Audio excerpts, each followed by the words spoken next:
Hey ladies, welcome to Mom's Secret Playbook, where we have real, unfiltered conversations about relationships, love, and everything we wish someone had told us. It's Friday night. The weather is beautiful. So let's talk about something so many of us experience in this digital world: long-distance relationships. And trust me, I'm not just talking from research. This is my story, my experience that I'm sharing to help someone along the way. If you've ever fallen for someone miles or even continents away, or you're thinking about dating long distance, this video is for you. Stay with me. And hey, don't forget to like, share, comment, and subscribe if you love content like this. Now, let's dive in. So, picture this. I met my husband while he was in the United States and I was in a completely different country. The only way we could communicate? Through screens. No coffee dates, no holding hands, no spontaneous meetups, just texts, video calls, and a whole lot of patience. It was exciting, but also terrifying.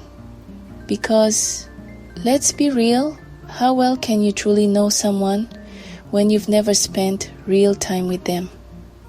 But we made it work, and eventually, we got married. That's when reality hit. Dating online and actually living with someone, two completely different things. When you're long distance, it's easy to fill in the blanks with what you hope the person is like. But once you're together in real life, you start seeing the full picture, the good, the bad, and the unexpected. Here are some real challenges I faced that no one talks about: communication style differences. Texting is one thing, but how someone handles conflict in person, totally different ball game. I had to adjust to how my husband communicated, and trust me, it wasn't always smooth. Mind you, we were from different backgrounds, raised differently. So you can imagine, it was tough for a while. Expectations versus reality. The man I imagined through our online chats wasn't 100% the same as the one I married. Not in a bad way, just different. And I had to unlearn the fantasy and embrace the real person. Don't get me wrong, we are all human. This was both ways. Cultural and lifestyle adjustments. Although we lived in different countries, he was originally from my country, but had lived and adjusted to the culture of the United States, which made it a learning curve for me.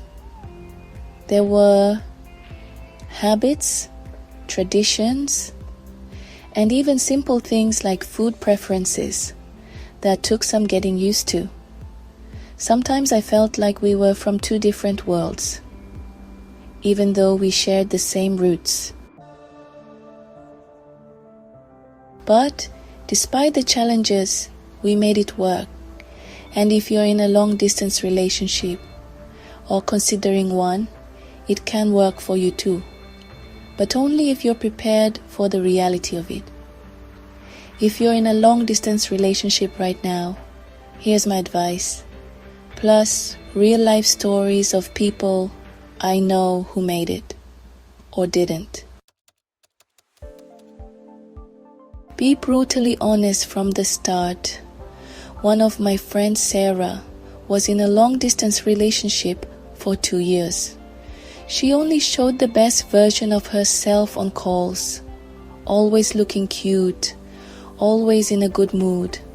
But when they finally moved in together, her boyfriend was shocked that she wasn't this perfect, always happy person. It created a lot of tension. She told me, I wish I had just been real with him from the start. It would have saved us a lot of disappointment. Lesson: be yourself, even online. If they can't handle the real you, better to know sooner than later.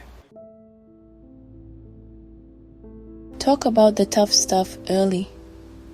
I had another friend who dated a guy, long distance for 3 years. They never really talked about money, future goals, or family expectations. When she moved to his country, Australia, she realized he expected her to be a stay-at-home wife, while she had dreams of starting a business.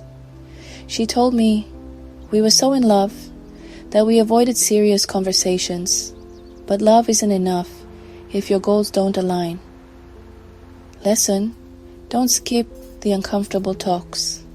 Discuss things like finances, kids, faith, and where you see yourselves living in the future. Have a plan to close the distance. My cousin Rachel was in a long-distance relationship for 6 years with a guy in another country. Every time she brought up moving in together, he said, "Let's wait a little longer." Eventually, she realized he never had any real plans to be with her. She broke it off, and within a year, she met someone local who actually wanted to build a life with her. Lesson: if there's no plan to eventually be together in real life, it's not a relationship, it's a pen pal situation. Trust, but verify. And of course, let's talk about red flags. One of my online friends, Jenna, was in a long-distance relationship with a guy who always made excuses not to video call. She thought he was just shy. Turns out he was actually married. Lesson: if someone avoids video calls, won't introduce you to friends or family, or keeps making excuses, that's a huge red flag. Don't ignore it.